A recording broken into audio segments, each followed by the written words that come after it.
Problème 60, page 310. Initialement au repos, alors on a ici un objet. Le bloc était initialement au repos, ça veut dire V est égal à 0 initialement. Et lâché au point A. Dans la figure, voilà, le sol est sans friction, alors on n'a pas de frottement sur le sol, sauf la partie entre les poids B et C.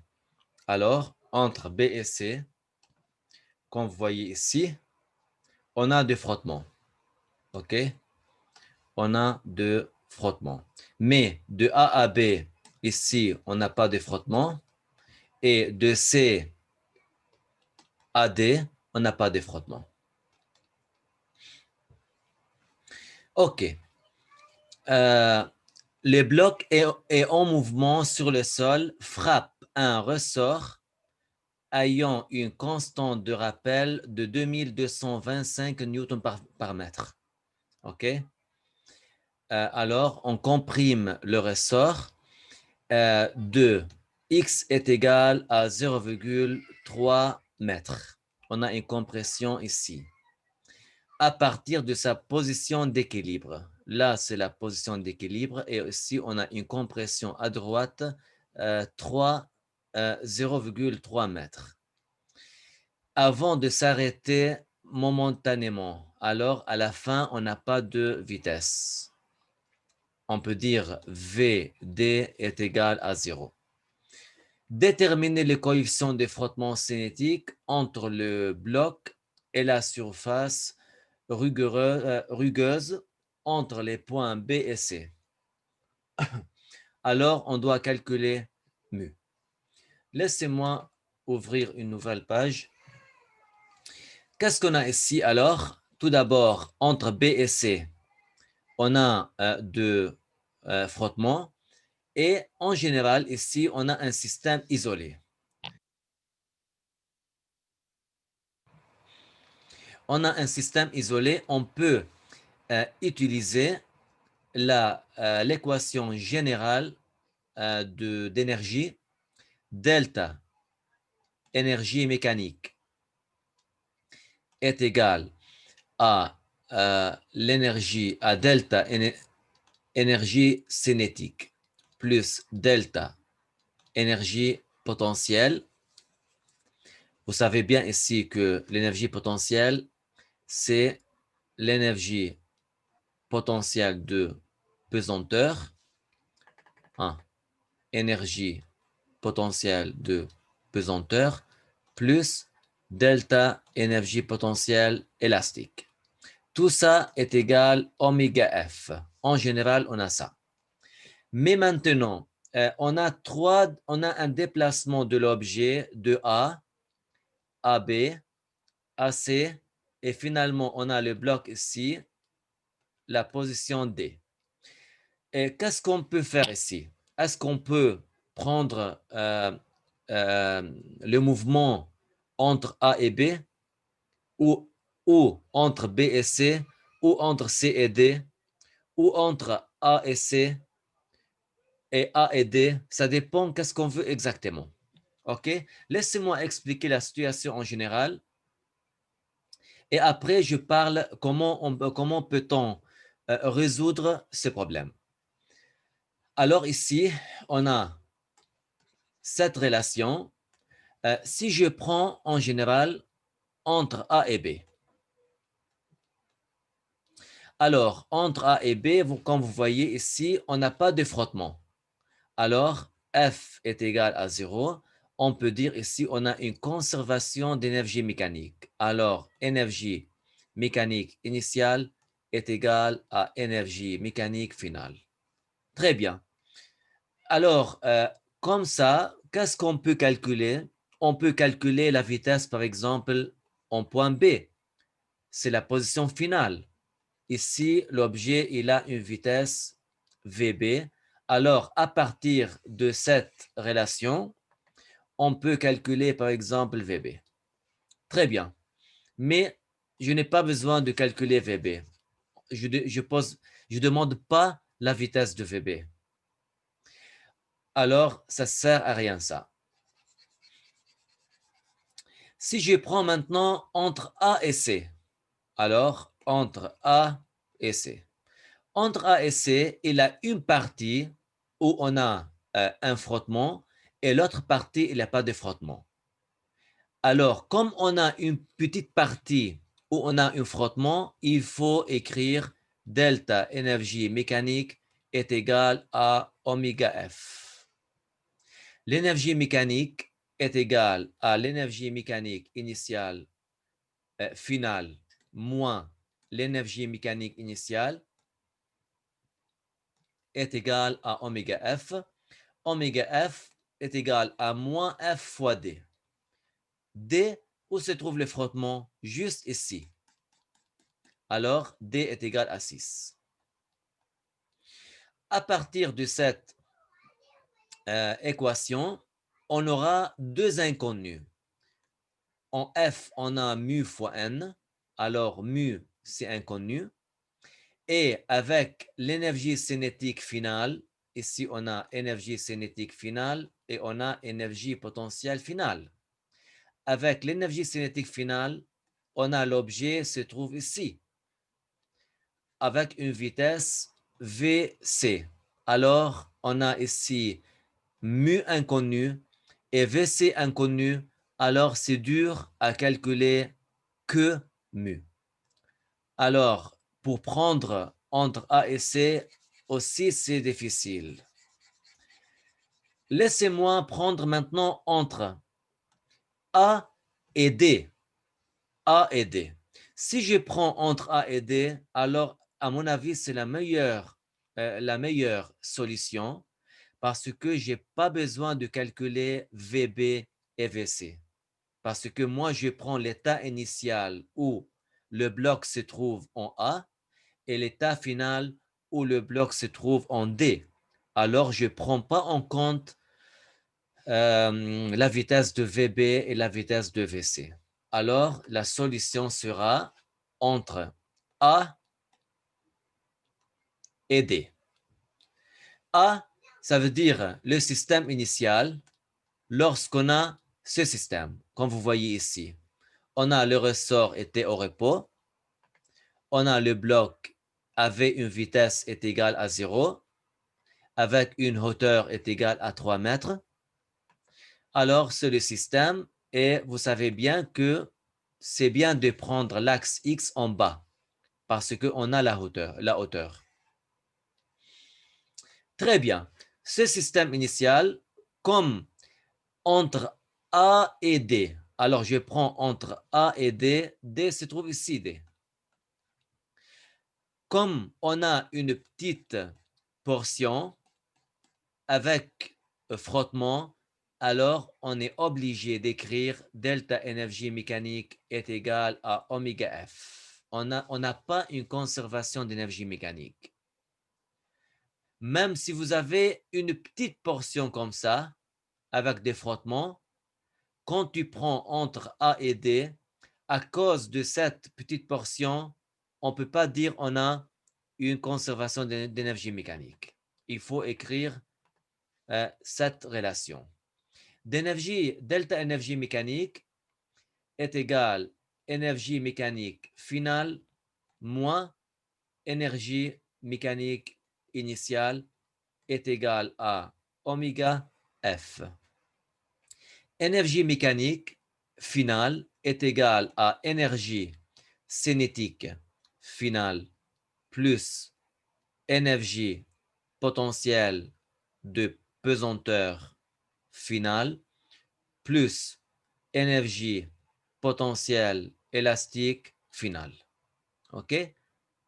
Moins énergie mécanique initiale, pareil, on a l'énergie cinétique EPP,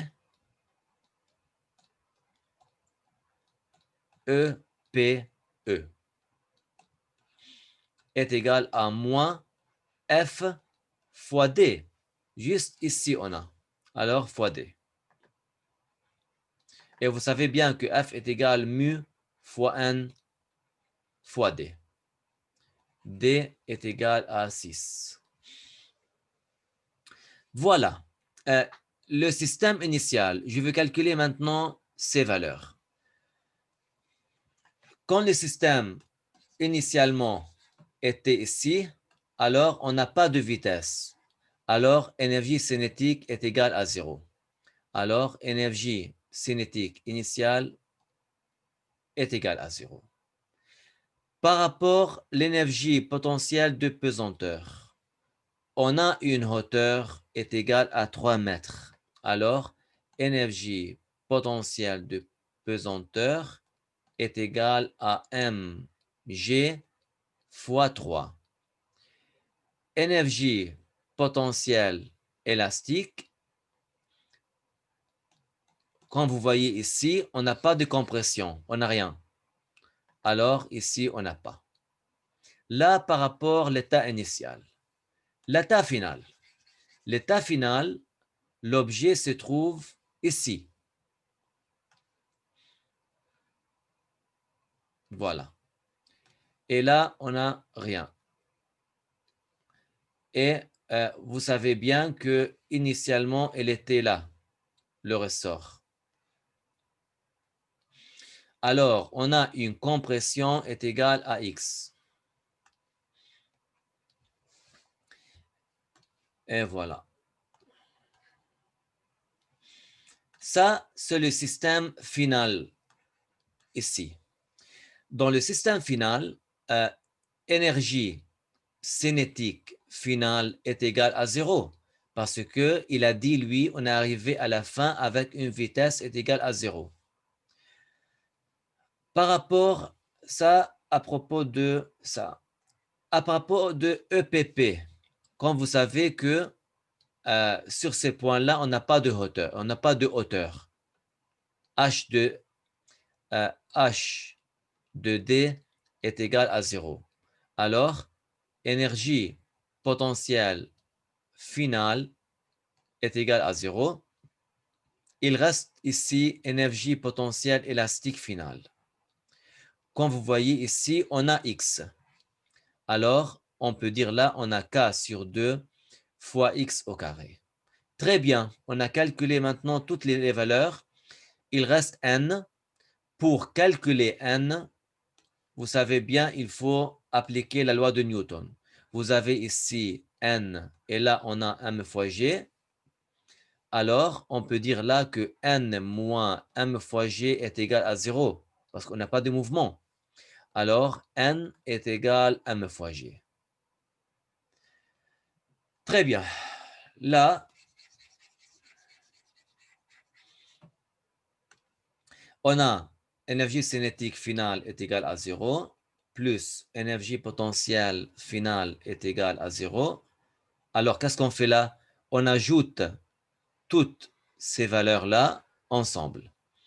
On a 0 plus 0 plus k sur 2 x au carré, moins, on ajoute ces valeurs ensemble, on aura 0 plus 3 m fois g plus 0 est égal à moins mu, on doit calculer mu, n est égal à m fois g, m fois g, on a 10, fois g est égal à 9,8, fois distance est égal à 6. Voilà, on peut ici calculer, vous voyez, on a k est égal à 2,50 sur 2 fois x est égal à 0,3 au carré, moins 3 fois m fois g est égal à moins mu fois m g d. On a tout ici, on peut calculer facilement la valeur de mu. On aura ici mu est égal à 0,3. Voilà, c'est la réponse. Comme vous voyez ici, le point le plus important est de choisir quels deux points on doit choisir, quels deux points il faut choisir pour résoudre le problème. Parce que si vous prenez autre deux points, vous aurez des problèmes aussi. On n'a pas la vitesse, on n'a pas la vitesse de VB, on n'a pas la vitesse de VC, alors c'est dur à calculer. Laissez-moi maintenant ajouter une petite partie. Calculer VB et VC. Pour calculer VB, on peut prendre le système entre A et B. On peut calculer VB. Aussi, on peut prendre le système entre B et D. On peut calculer VB. Alors, pour calculer VB, on a les deux choix. Entre A et B, qu'est-ce qu'on a entre A et B? Entre A et B, on n'a pas de frottement. OK? Est égal à 0. Alors, on a une conservation d'énergie mécanique. Énergie mécanique initiale est égale à l'énergie mécanique finale. Énergie cinétique initiale plus énergie potentielle initiale est égale à l'énergie cinétique finale, énergie potentielle finale, entre A et B. L'état initial, alors maintenant je parle ici. Voilà. L'état initial, lorsque l'objet était ici. On n'a pas énergie cinétique, on a l'énergie potentielle est égale à mgh. Alors, on a énergie cinétique plus est égal à 0 plus mg fois h. Ça, c'est l'état initial. L'état final, lorsque l'objet se trouve ici, voilà. On a la vitesse, on doit calculer la vitesse VB. Alors, on a 1 demi mv au carré, plus, on n'a pas de hauteur, ok? Alors, h est égal à 0. Alors, on a 0 h. Et lorsque l'objet c'était au point B, on n'a pas de compression au niveau de ressort. Alors, on n'a pas d'énergie potentielle élastique. Alors, on peut calculer VB qui est égal à peu près, c'est à peu près 60, ok?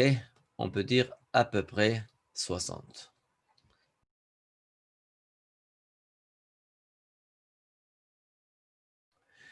Là, je veux bien calculer la vitesse en point C. Vous avez le choix. Soit vous prenez entre A et C, soit entre C et D. Vous aurez le même résultat. Vous pouvez calculer la valeur de VC. Je veux bien prendre maintenant entre C et D. OK? Comme entre C et D, on n'a pas de frottement, alors F est égal à 0. On a une conservation d'énergie mécanique. Énergie mécanique initiale est égale à l'énergie mécanique finale. Alors, énergie cinétique initiale plus énergie potentielle. Ici, on n'a pas de hauteur, OK? Entre C et D, H de C est égal à H de D est égal à 0. Alors, énergie potentielle pesanteur initiale est égale à énergie potentielle pesanteur finale est égale à 0. OK? Est égal à mg fois 0. Ce n'est pas la peine qu'on parle de ça. Alors ici, on revient énergie cinétique initiale plus énergie potentielle élastique initiale est égal à l'énergie cinétique finale plus énergie potentielle élastique finale. Initial, l'objet était ici. OK? Ça, c'est le système initial. Avec une vitesse est égale à Vc. Qu'est-ce qu'on a ici? On a une vitesse, alors on a une énergie cinétique initiale est égale à n demi mvc au carré. Lorsque le système était ici, alors on n'a pas de compression. On n'a pas de compression. Alors on n'a pas d'énergie potentielle élastique. Est égal. Le système final, lorsque l'objet était là. Là, on n'a pas de vitesse, mais par contre, on a de compression X. OK? Alors, énergie cinétique est égale à 0 plus K sur 2 fois X au carré. Comme vous voyez ici, on n'a que VC comme inconnu. On peut calculer VC qui est égal à, on peut éliminer 2 et 2. On aura K est égal à 2250 fois X au carré. Voilà, divisé par M qui est égal à 10, on aura à peu près 4,4 mètres par seconde. Comme vous voyez ici, on a VC est égal à 4,4 mètres par seconde et VB, on a fait le calcul, est égal à 7,7 à peu près, ok? À peu près. Comme vous voyez que la vitesse diminue lorsque l'objet se déplace du point B au point C. C'est normal à cause des frottements qui existent ici. Voilà, j'espère bien que vous comprenez bien la résolution du problème, comment choisir les points, comment choisir le système. Il faut savoir toujours que delta énergie mécanique est égal oméga F tout le temps. Si F est égal à 0, on a une conservation d'énergie mécanique. Et si F n'est égal pas à 0, il faut faire le calcul. Voilà.